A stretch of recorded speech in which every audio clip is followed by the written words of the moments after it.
Hello, good afternoon, everyone, and welcome to RVA Rapid Transit's Transit Talk. This is where we give you the news and what's happening regarding public transportation in the Richmond region here. And my name is Faith. I am the executive director for RVA Rapid Transit. And those of you who are joining us for the first time and don't know who we are a nonprofit here in the Richmond region. We're dedicated to advocating for frequent and far-reaching public transportation in the region.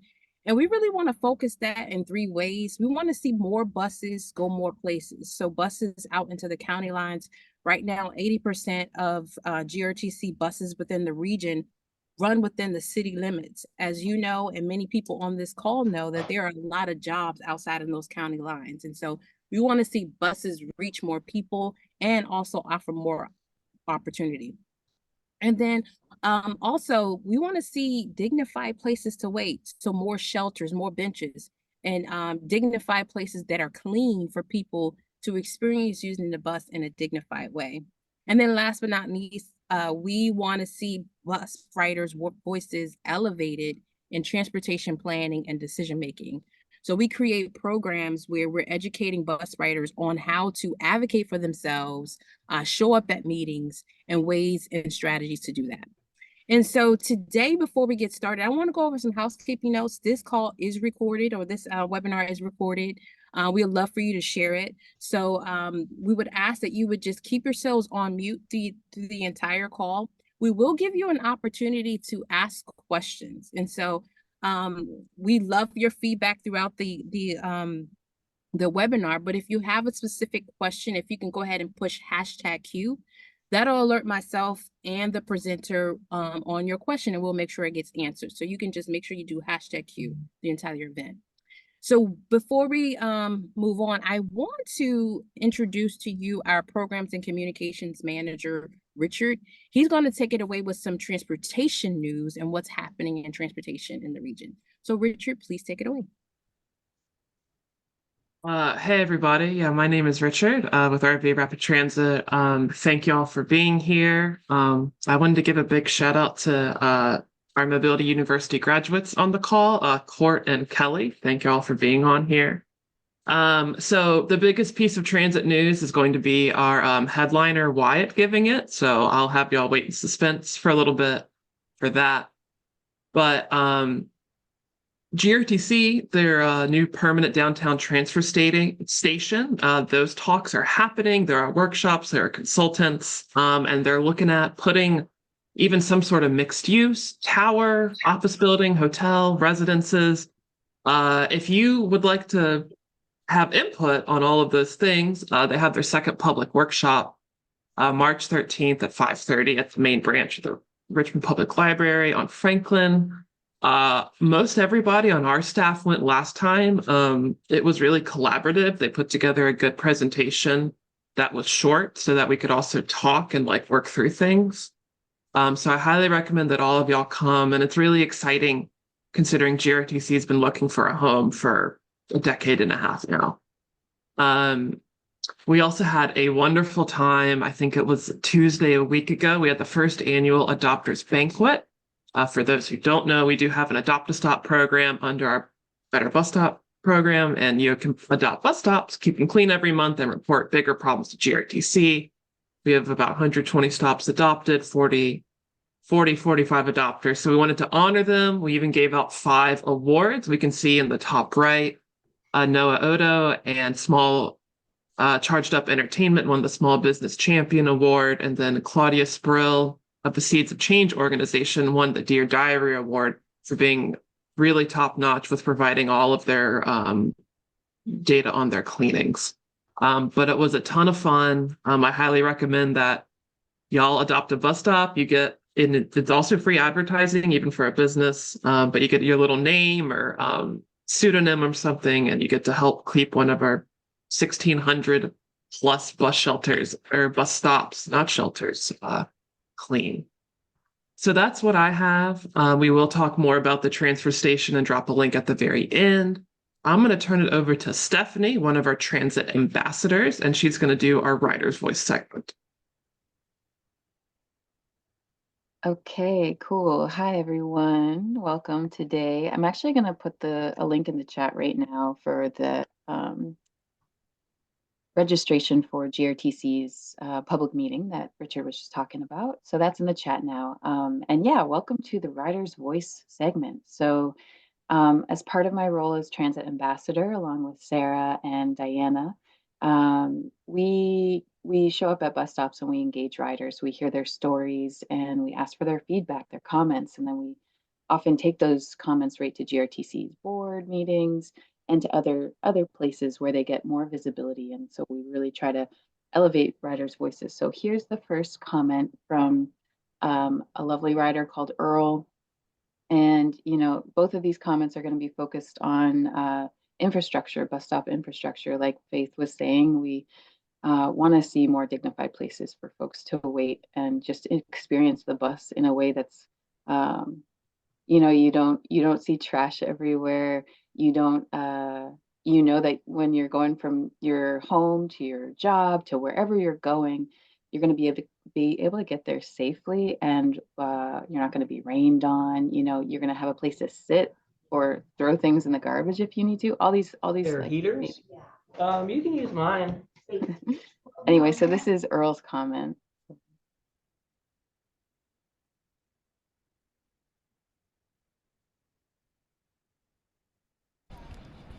Yes, my name is Earl Martin. I catch the one southbound bus, and up on Walmart on Brook Road,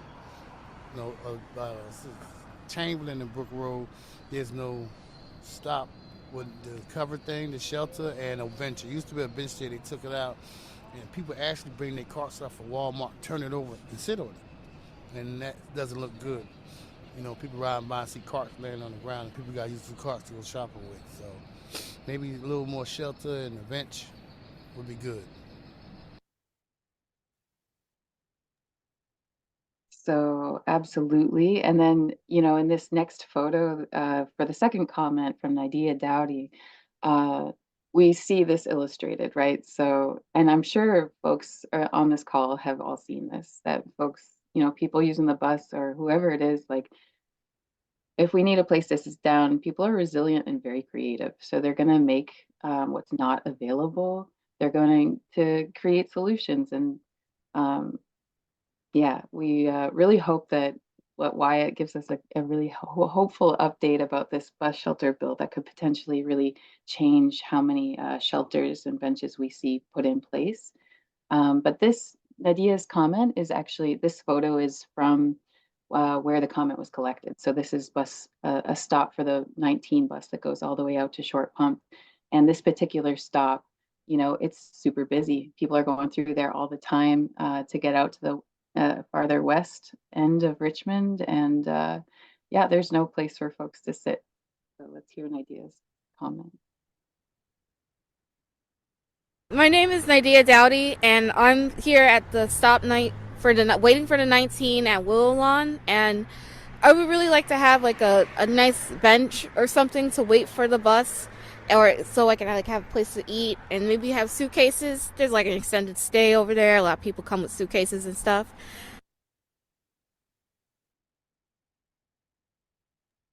Yeah, so that's it for the Writer's Voice, and I'll turn it back over to you, Faith. Great. Yes. So as you can see, the pictures show right here how important this infrastructure is. And one of the major things that I'm proud that we've been working on as an organization is figuring out strategies and ways to make sure that that infrastructure is installed. And so as we talk about that, I want to go right into our presentation. Today, I'm so excited to have our guest, Wyatt Gordon, join us. He is a board member, he is a bus rider, and most importantly, he is a true advocate when it comes to public transportation. So if we don't know him,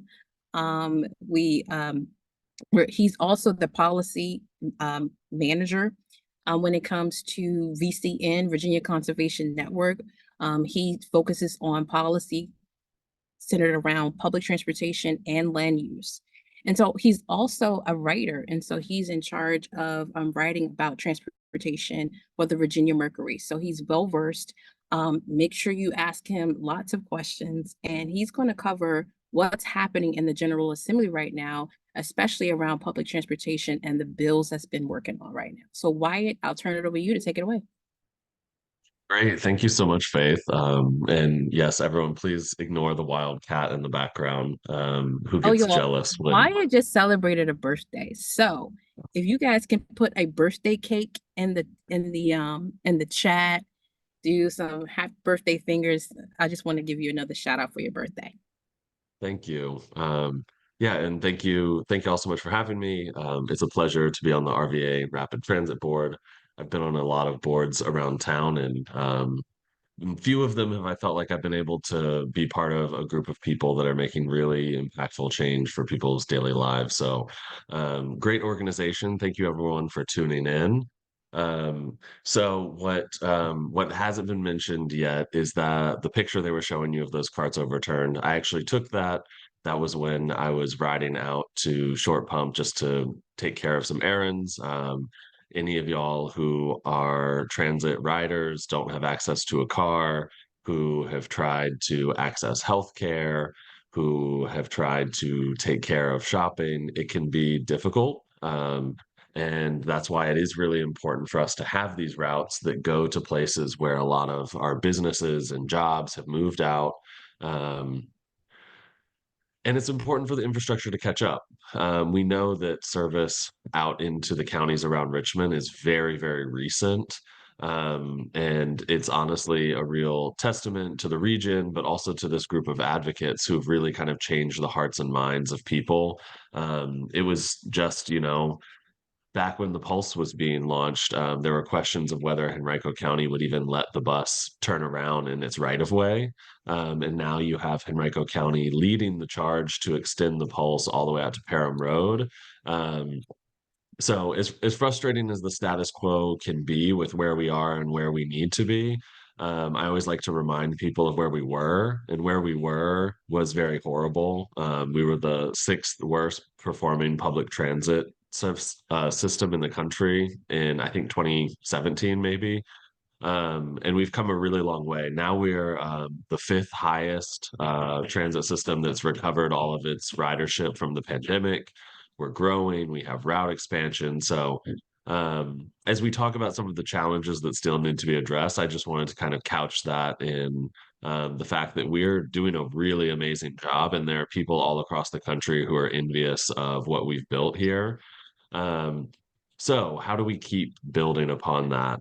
I'm going to be giving you all a General Assembly update. That is my day job. So I work for the Virginia Conservation Network. We are in the partnership of over 160 different nonprofit groups from across the state. So we have local community members here in Richmond. You might know Southside Relief, of course, RVA Rapid Transit, Groundwork RVA, James River Association. But we also bring in some big statewide and national groups like the Chesapeake Bay Foundation, the Nature Conservancy. And we really try and bring all of these groups to speak with one voice on these issues. I lead all of our land use and transportation work. So trying to make sure that where we're locating housing, locating jobs is within the reach of people, that you don't need to own a car, you don't have to drive everywhere. And we can really tackle this from a climate and environmental perspective. We need to shift people out of personal vehicles and into more social ways and safer ways of getting around. So that is why we as environmentalists really plug in on this, and are huge champions of the work that Faith and Richard and all of the transit ambassadors have been doing here. In terms of what we need to fix at the state level, our organization is relentlessly focused on state government, legislative, and administrative issues. What we really need to fix most on transit is always funding. There are not a ton of policy changes that typically need to be made for public transit. We've been doing public transit for over 100 years. We generally know what makes it work well and what doesn't. So it's not like we have to innovate a ton of policies. There are things that every year, a handful of things that need to be changed, but really the number one thing that we're looking at is the budget. every single dollar we can put into transit is another late night bus that helps someone get home from their shift. It's another shelter that you can put at the grocery store so people aren't, standing with their ice cream in the sun. Um, so in terms of focusing on the budget, also to give you all a little bit of a longer term perspective, under the previous administration, we had a really friendly Secretary of Transportation who really got it, who was an alumnus. The Deputy Secretary was an alumnus of Transportation for America, which, if you haven't heard of them, they're kind of like the only group that looks at federal transportation policies and tries to advocate for dedicated operating dollars for transit systems, spending less money on highway expansion and more on maintenance. So they're kind of taking a responsible approach to transportation funding. So when he came to Virginia, he kind of brought that perspective with him and realized, hey, like we can't just keep building highways forever. There are more efficient ways to get people around. So that's why you've also seen a real shift towards rail in Virginia. There was a big study done of the I-95 corridor and how to deal with some of the congestion and bottlenecks there. And VDOT's own study came back and said, hey, it would cost 12 to 13 billion dollars to add one lane to 95, and all of the traffic would be back within 2 to 3 years. And they looked as a comparison at how much it would cost to expand passenger rail. And even buying all of the right of way back from the freight companies, that was about 3.7 billion, which isn't cheap. But once you own the right of way, you can run as many trains as you want. So for a fraction of the cost, we're really able to move many more people and not deal with congestion at all.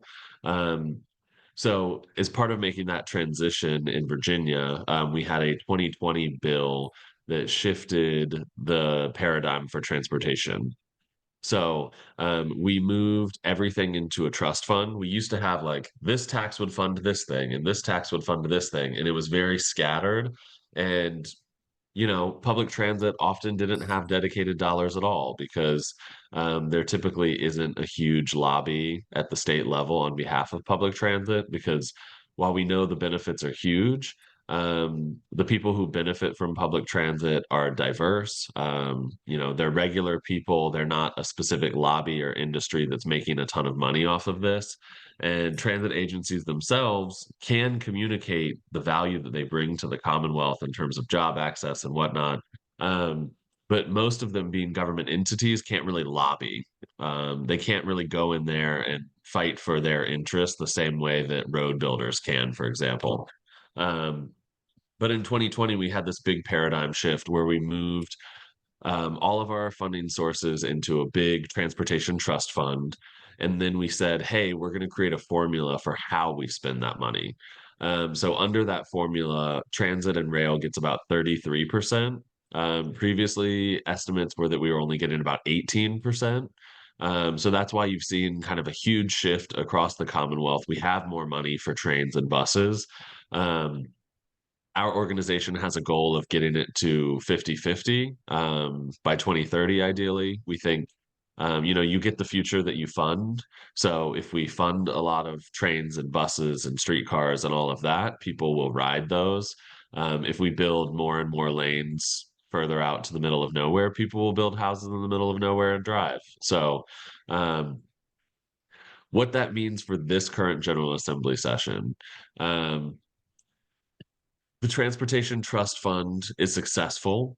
It's working. But that is also why people have started trying to skim money off of the top. If they can't manipulate the way the funding is spent via the formula, what they can do is take funding, try and divert funding from going into the formula in the first place. So we saw probably about a half dozen bills this year that would take specific taxes like transient occupancy tax, like a hotel tax, a recordation tax, all of these kind of like minute, boring taxes that don't sound like a lot of money, but they add up to be really big dollars. And people were trying to divert those funds to specific things like regional airport authorities or secondary rural roads.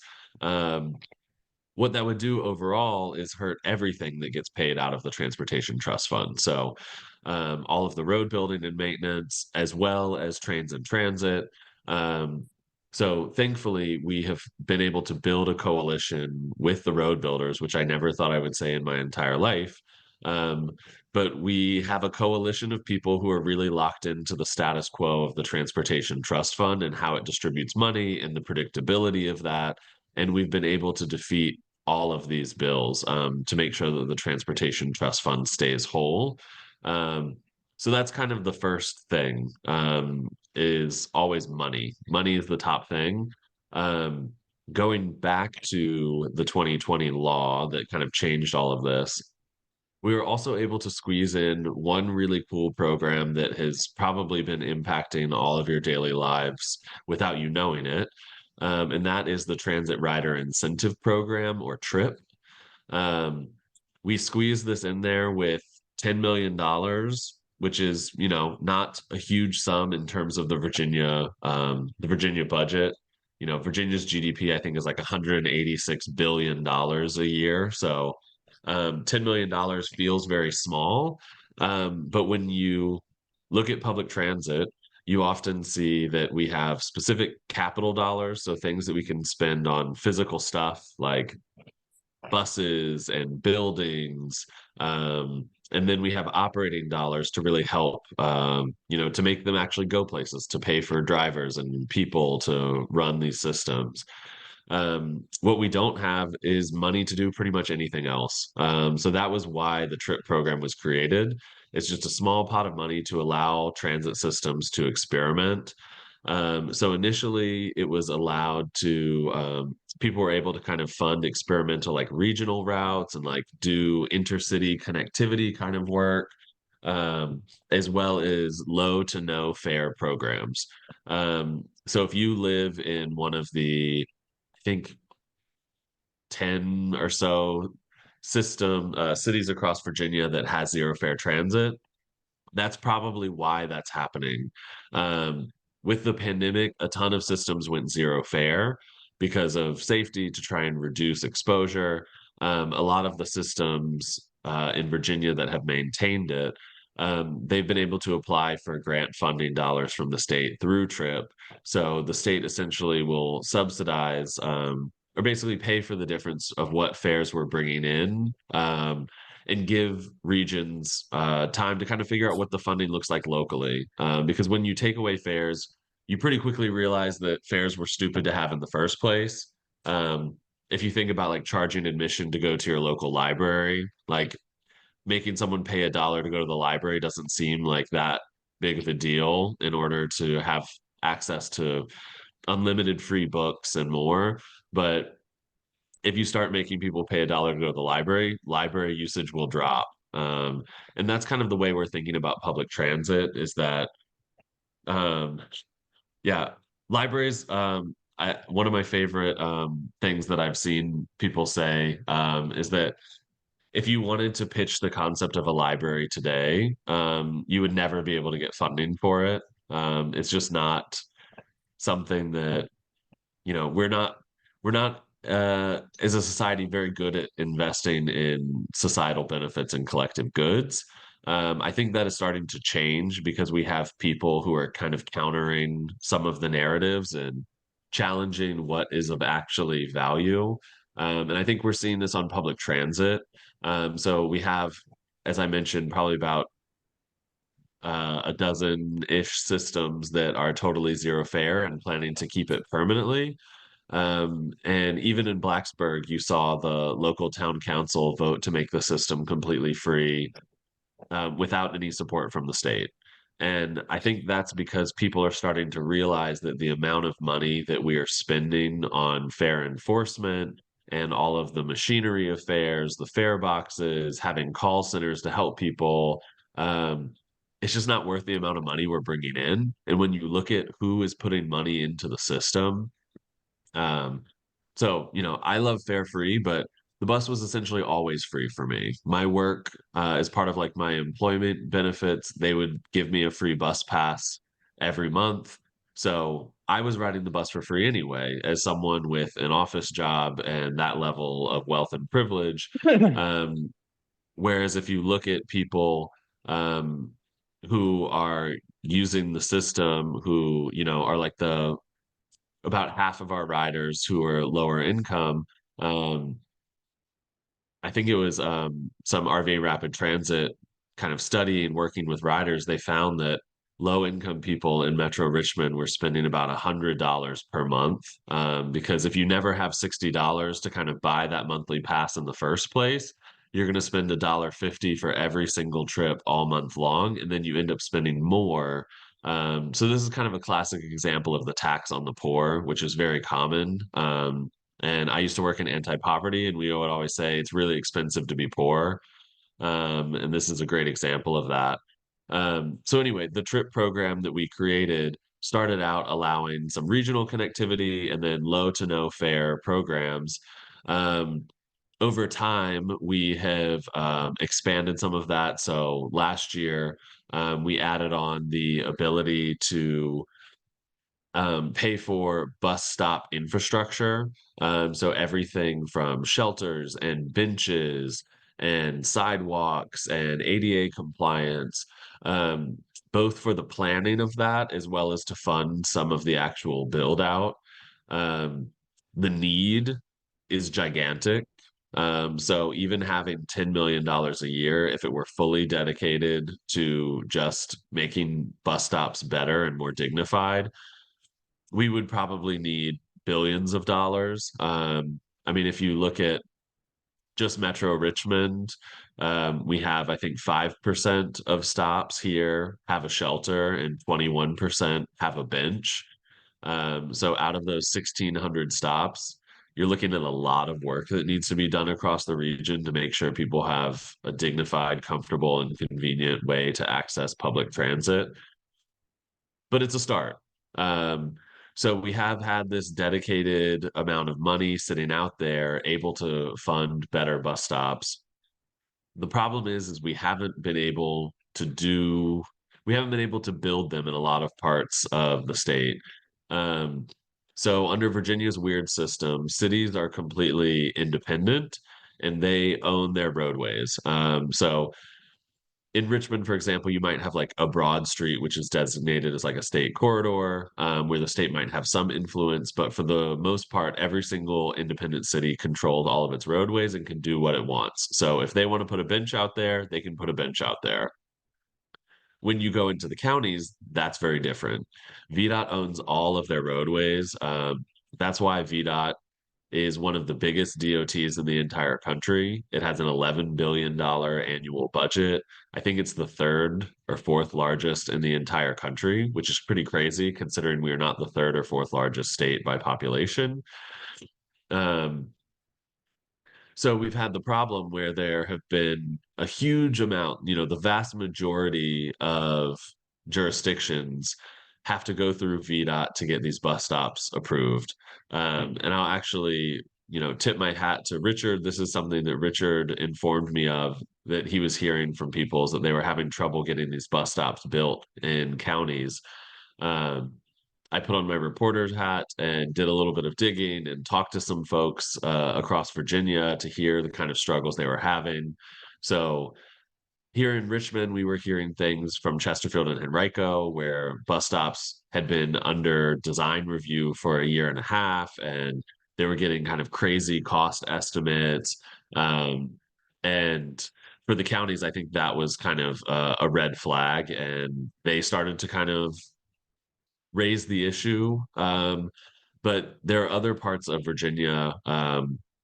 I spoke with a woman who was on the board of supervisors for Albemarle, for example, and she was even married to a VDOT employee who worked there for 50 years, and she couldn't get, you know, as a local official, married to a pretty high-ranking VDOT official, she couldn't get a single bus stop installed anywhere in Albemarle County, and she'd been working on it for over 4 years. Um, and the problem that was happening is that the Department of General Services is viewed as the building inspector for the Commonwealth. So if you want to build a brand new state facility, some type of educational institution or healthcare facility, a state building of any kind, it has to go through DGS. They're the ones that sign off on the permits. the problem is that someone interpreted bus stops and benches to be buildings, and they were sending these individual bus stop applications to DGS to be reviewed by a number of different entities within DGS, even including their arts and architecture committee. Where the reality of this is, while we may think a bus stop looks nice, it's not really architecture. These are prefabricated, civil facilities. There's no architecture to it, there's no art to it. It's just civic infrastructure. So the result was that a lot of these permits for individual bus stops, one, you had to have permits for every single individual bus stop. You couldn't apply and say, hey, we're going to build, we as Chesterfield are launching this new route out to Chesterfield Town Center. Here are the 15 stops that we would like to add shelters and benches at along the state corridor. Can we have approval to do so? You had to apply all of them individually. Also, DGS is one of the state agencies that doesn't have its own budget. It instead charges the other agencies for its time. So for VDOT and the Department of Rail and Public Transit that were trying to get these benches and bus stop infrastructure through, either they or the localities were getting charged $200 an hour for their time. And when you have an agency that's unfunded, but can charge $200 an hour for its time, they really don't have any incentive to do these things quickly or efficiently, because the longer it takes them to do this, the more they can just kind of milk some money out of it. So this is kind of the systemic problem that we had and why we weren't able to build any bus stops. Although we had this $10 million sitting at the state level available to be spent on it, no one could get the permits to build bus stops outside of cities. So this was kind of the problem. It's been in the works for over 2 years now of us trying to fix this. So last year we almost ran a bill on this, but the Department of Rail and Public Transit asked us to hold off. They said, hey, we think we're close to negotiating a solution with DGS, and with VDOT was also on our side. VDOT has its own 6-month kind of long approval. So if you're a locality and you want to, build a connector road onto a state corridor, or you want to do some water main upgrades, they have their own permitting process for all types of work on state right of way. And that's generally like a 6-month long process.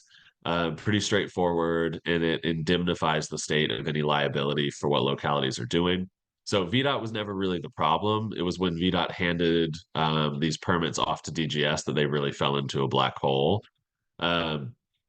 So working with DRPT, we said, hey, we'd like to run the bill. And they said, give us a little bit more time. If we can handle this outside of getting lawmakers involved, that's almost always the best solution.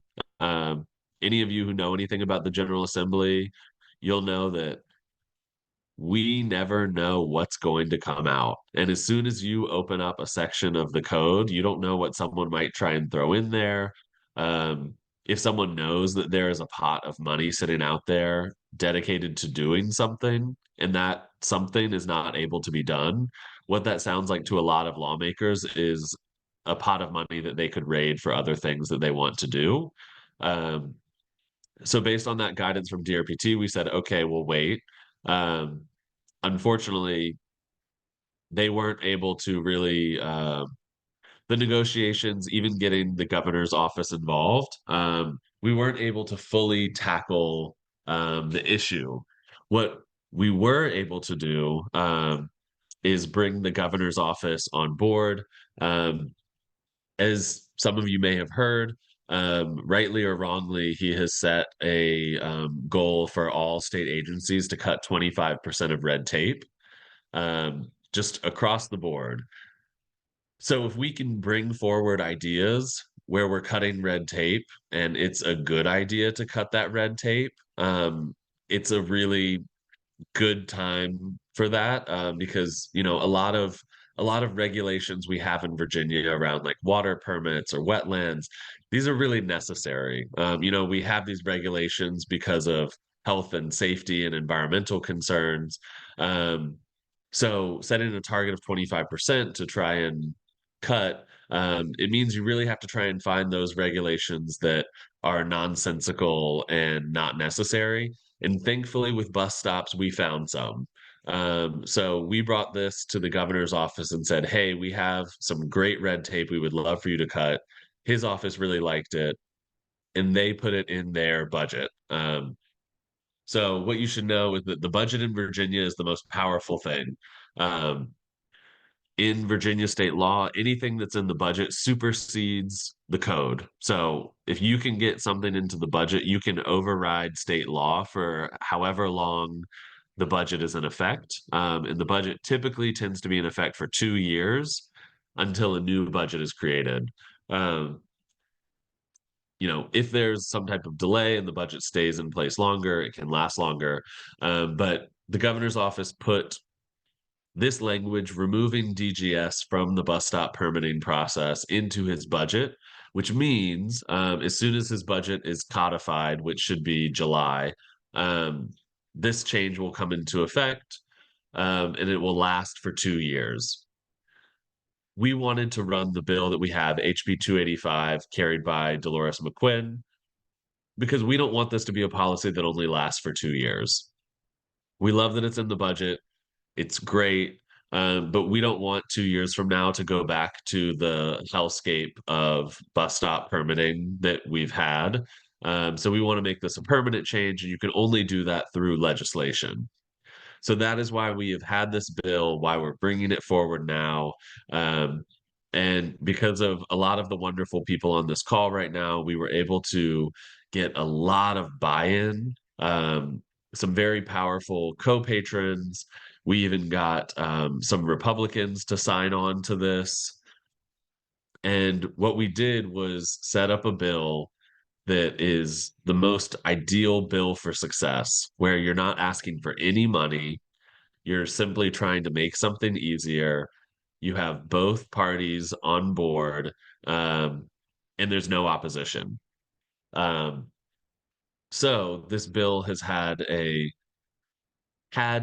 pretty smooth sailing when we were going through the House. For those of you who showed up in purple Better Bus Stop shirts, thank you for taking the time to come.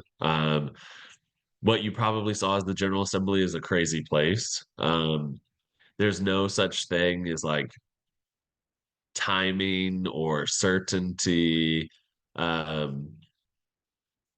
You don't know if they're going to let you give testimony or not. So we had, for example, we had a group of RVART advocates show up wearing their purple shirts for the first time this bill was supposed to be heard. And that committee said, oh, hey, we don't think that this bill is actually supposed to be in our committee. We're going to re-refer it to another committee that we think should hear it instead. So everyone showed up just for the bill to be sent somewhere else. Then the next time everyone showed up, the bill was presented. Delegate McQuinn did a great job of kind of explaining what this did.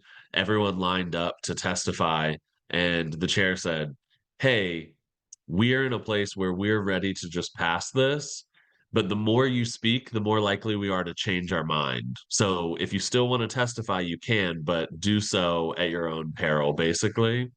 And then everyone immediately sat down and they passed the bill unanimously, and that's how the bill got to the Senate. So the Senate is where things have gone off the rails a little bit. And this is also a lesson in state politics, is that what seems like the most easiest bill can become one of your biggest headaches, and for seemingly no reason. So the issue that we had is we had heard from everyone that, this bill cleared unanimously from the House. That puts it kind of on like an easy, that's a first stamp of approval that this bill probably doesn't need to be looked at too hard. So when those bills come over to the Senate and they're bipartisan, unanimous, The Senate kind of puts them on an easy list. So this bill is on an easy list. We were told that they probably wouldn't even take testimony. It's going to a subcommittee. Don't worry about it. And then suddenly that subcommittee decided to just continue the bill until 2025, which is one of the kindest ways. Virginia being a very kind, polite state, we have a lot of very polite ways to kill people's ideas. So you can continue it until the next year. You can lay it gently on the table. You can pass it by indefinitely or just for the day, or maybe it just never gets docketed in the first place. So we have a multitude of ways to politely kill the bill. And we were really shocked when our bill was politely killed. And this was Tuesday. I'm completely out of it. Every week in the General Assembly feels like an emotional month. So yeah, this was Tuesday. So this was my actual birthday. And what a birthday gift it was. So then working with Virginia Transit Association and the government affairs person for GRTC, we really kind of scrambled across the building to figure out what happened and how to fix it.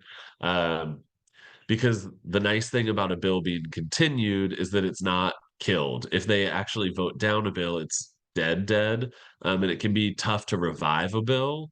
It is easier to get a bill reconsidered.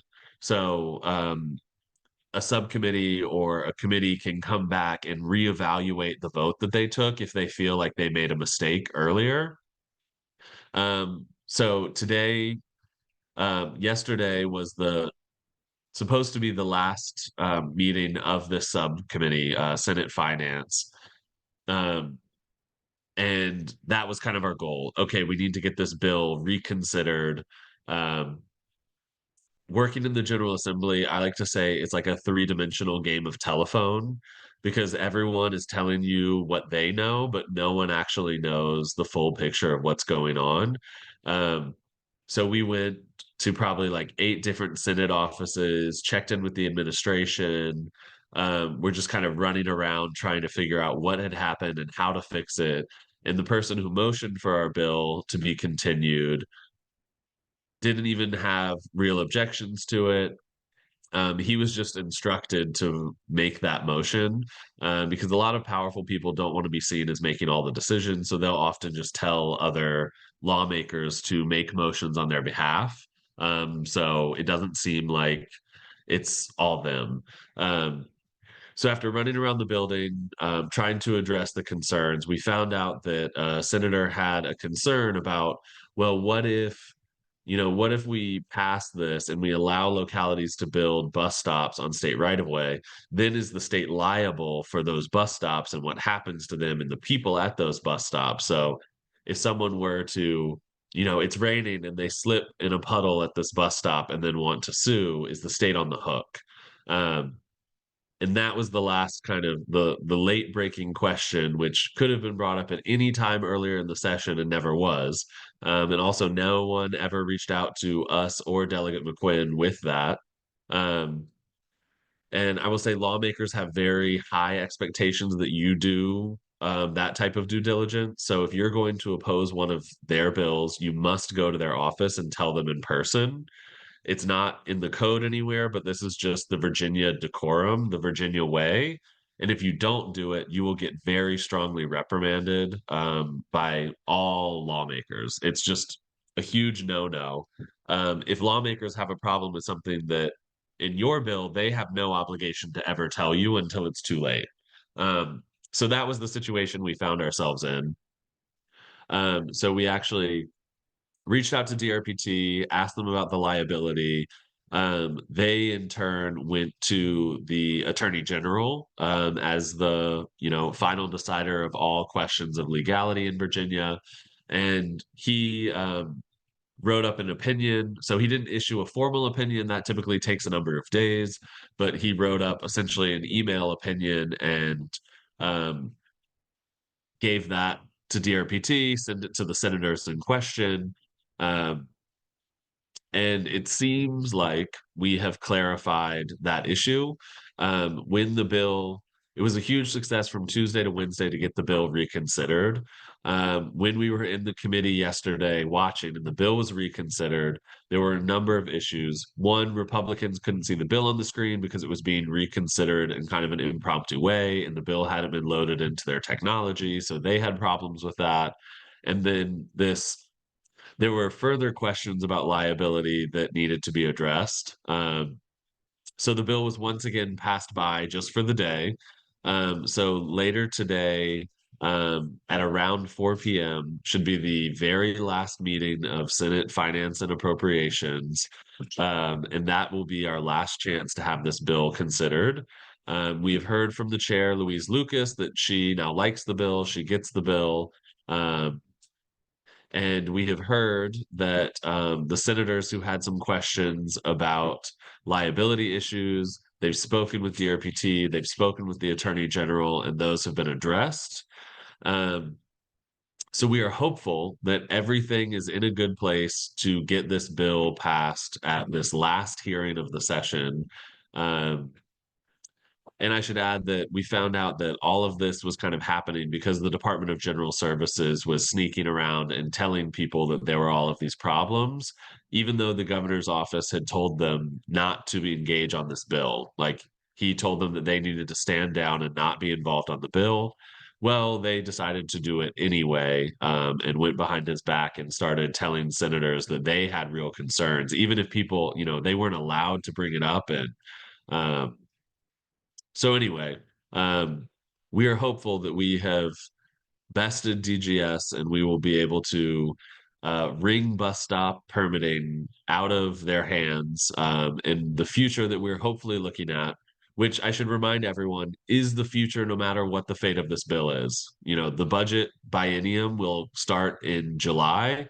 So no matter what, we are going to have better bus stops coming to all corners of the Commonwealth. If we don't win at this hearing later today, that means that we will have another 2 chances to try and do so.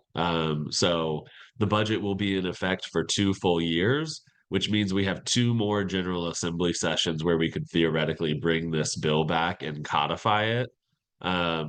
Hopefully that's not necessary. Hopefully we change it and this is how it is. I feel good. I feel confident that what we've heard from everyone. We've had people engage. Well, Hampton Roads Transit was calling into senators, Prince William's Transit, like every senator has a transit agency in their district, and those agencies, although not powerful, can be influential because lawmakers know how essential transit is for job access, for healthcare access. So they don't want to do bad things for transit. So yeah, I will end there and then answer any questions y'all may have. Wow, thank you, Wyatt. That was some comprehensive catching up. And I just want to say thank you for the incredible and diligent work that you do. Just the little bit of work that I've done in the GA this year, I've just seen the hard work that it takes to move bills along. And so I'm so happy to have you here and so happy to have you on it. We appreciate you. The work you do is phenomenal. So if you have any questions for Wyatt, let's knock them out right now. Should we show up today? Like, should we show up in full force with t-shirts? This is another way I dropped. Somebody asked, how can you purchase the t-shirts that we had? You can, I may be able to put it on our website, but I did drop something in the link there. So you can use the link there to purchase your t-shirt. But also, if you show up at the meetings that we have, we will give you a t-shirt. So yes. So should people show up today, Wyatt? So if this is something of interest to you and you want to watch, you may show up. It's an open hearing. Totally feel free to show up if you want to see it happen. Will you be able to speak? Will you be able to have any type of impact? No. Everything is done and out of our hands. Whether you're a registered lobbyist or not, there won't be any testimony. we're also at the very end of session, which means lawmakers are tired. They're really done. They should be a full-time legislature. Virginia, we are the same population, GDP, roughly geographic size as Austria, but we operate where like 45 to 60 days per year, all of our laws are addressed. It just is a terrible relic of the slave plantation era, where people, could only come during the winter months, because the rest of the year they had to be overseeing plantations. It's just a horrible, archaic system that we should do away with, and we should move to a full-time legislature where people have more opportunity for deliberation, for thought, for testimony. But while we are in our current system, there are very rare opportunities for regular people to speak. And today is not going to be one of them. So Yeah. I will be there watching, depending on the timing. But all we'll be able to do is watch. So if you want to go and you want to watch and kind of see what the General Assembly is like and how it operates, I would highly encourage you because it's very informative. Um, but I would say don't have any expectation of being able to speak or try to speak, because you can get your bill killed by doing things that are just against decorum. Thank you for that. Somebody mentioned, what was the bill number? It's HB 285, and I believe Richard put a link there. Shannon asked, what plans are in place for prioritizing also intermodal transit in the region, like bike, bus connections, and also Amtrak? Any news and updates on anything like that? Yeah, we have some really good bills. So we have some good bike safety bills, everything from allowing people to ride side by side, which is huge for especially parents that want to ride. Um, we have a safety stop bill, which allows people who are cycling to yield at a stop sign, so you don't have to stop, dismount your bike, and then start going again.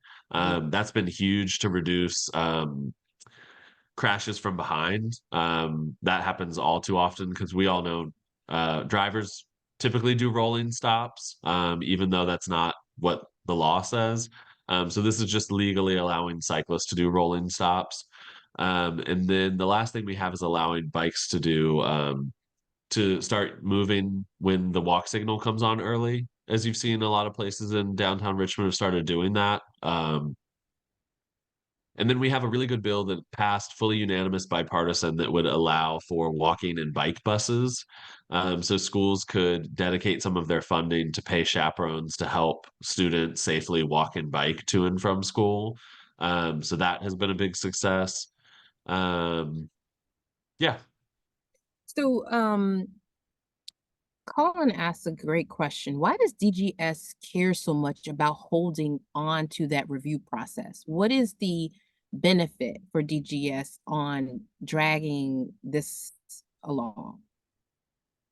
It's the money. Being able to charge different agencies and localities $200 per hour for something that's essentially kind of like a BS permitting process. It's kind of like free cash money.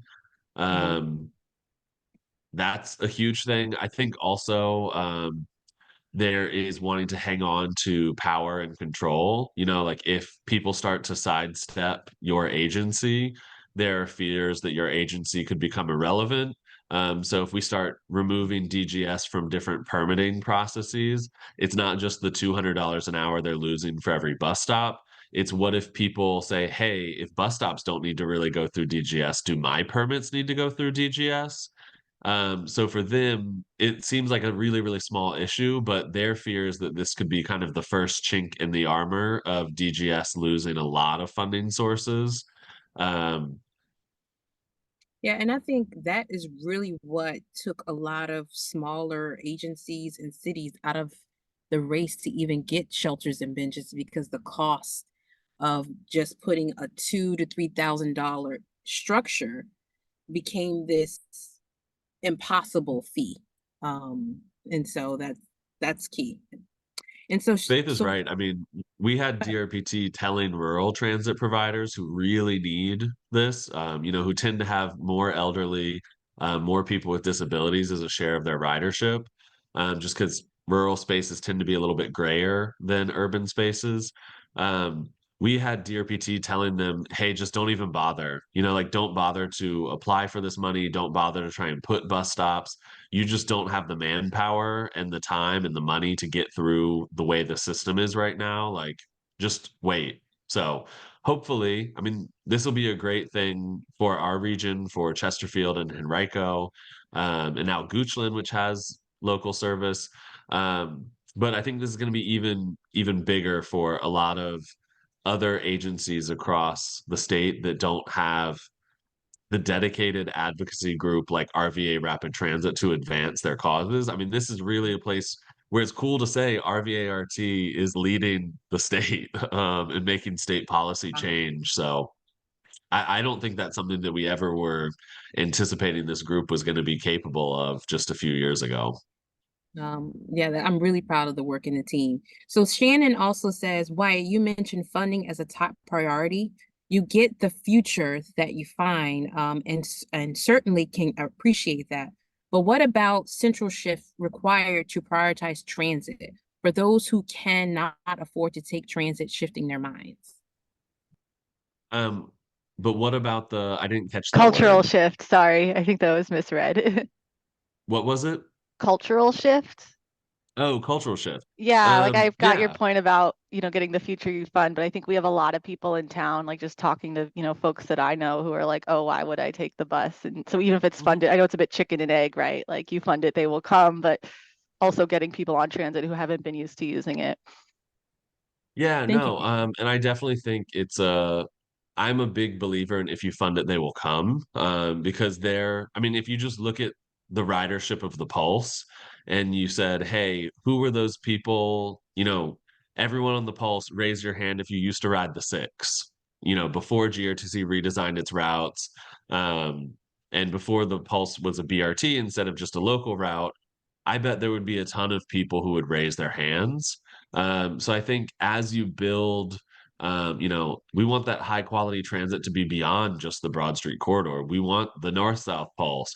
We want pulses that go to Staples Mill, pulses that go, everywhere people need to get for these big job centers and residential kind of concentrations.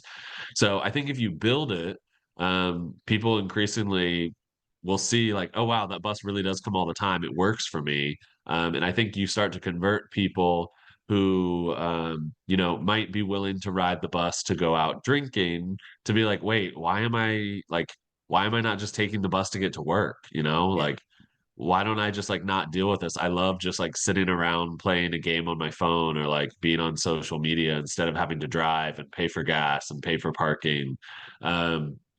So yeah, I mean, I think if you look at GRTC's ridership and you look at also our rail ridership, it's really like, I will ride a bus that comes every 15 minutes in a way that I won't ride a bus that comes once an hour. Um, so yeah, I'm a big proponent of if you build it, they will come. Yeah, and I think frequency plays a huge factor too, because a lot of car riders do not want to get out of their car. If it's going to take me, it takes me 8 minutes to get to a location by car, but it takes me an hour and 15 by bus. So once that shift happens, I think we'll see a lot more people shift the culture in using public transportation to get around the city. So frequency has to increase. And I think we're moving into that direction because GRTC has done a great job with recruiting more bus operators. So we are in a crucial time right now. And the shift and the culture is happening. We're just at the beginning of it. So I just want to say thank you so much, Wyatt. This was a great conversation. I hope you all enjoy it. This conversation. I just want to say thank you again for all the hard work that you've done. And even on your birthday, grinding hard, just know again, happy birthday to you. I gotta take you out for your birthday. And celebrate. Please with you. do. The best Yes, birthday you gift need for to me go will be out. getting this bill passed. Yes. All right. So so if you guys want to visit or go to the General Assembly today, we welcome you to do so. Wyatt, can you give them some instructions? Is there a particular meeting room that this is going to be at, or do you have any? Yes. So this is also going to be a lesson for y'all. The General Assembly, you know, a lot of their committees meet at a specific time. Some of them meet like the one today, quote, upon adjournment of the resources subcommittee. And you will have committees that meet upon the adjournment of this committee, upon this committee, upon this committee, upon this committee, and you'll be like 4 deep. So you really have no good idea of what time. What I've been told from people is that it'll likely be around 4 p.m. Um, and this will be in the Senate Finance and Appropriations room. So that's going to be on the 13th floor of the General Assembly building. The public entrance is right on Broad. There is a metal detectors you have to go through, but it's very chill. But yeah, 13th floor, Finance and Appropriations room. And it should be around 4 p.m. Okay, great. And then, so with that, thank you again, Wyatt, for those instructions, and joining us today. All right, so I want to invite you all again to join the conversation about the permanent downtown transfer station. So this is definitely another opportunity. You can give your comments, and you can give your feedback on why a transfer station or a permanent transfer station is important to you. Where should it be? What should it include? Should it include somewhere where you can shop, do groceries, somewhere where you can live, somewhere that's affordable housing, somewhere that offers jobs or employment? And so this is an opportunity for you, a bus rider and a citizen, to give input in that. And actually, where should it be? Should it be where the current downtown transfer station is now? Should it be in the lot next door? Should it be on 6th Street? And so this is an opportunity for you to participate in that. Again, that is March 13th at 5:30 p.m. At Richmond Public Library main branch. And again, I'll hope somebody will drop that in the link. Also, there is another opportunity for you to grab t-shirts. I did not put this on a slide, but Richmond Connects. This is the comprehensive study that the city of Richmond has done that prioritizes different infrastructure projects around the city, sidewalks in the south side of Richmond, more shelters and benches. It even has transportation plans about EV and prioritizing that for the city of Richmond. And that's going to be presented. That strategic plan has been looked at by the mayor, but it's going to be presented by the the Land Use Committee on the 19th of March at 3 p.m. on their committee meeting. So if you attend this committee meeting, we'd love to get you to make a public comment of what this plan could mean and how the impact of more shelters and benches in the city of Richmond could impact you. And then also with that, we will give you a t-shirt for participating in that. And then also on the city council meeting, this will be presented to city council on, I believe that's that Monday, the 25th at 6 p.m. And so that'll be another opportunity for you to speak, give your comments and say, hey, this is what it will mean. This is the impact that this Richmond Connects plan will have if this is passed. And so I believe that it will pass just fine, but this is an opportunity for you to just share impact.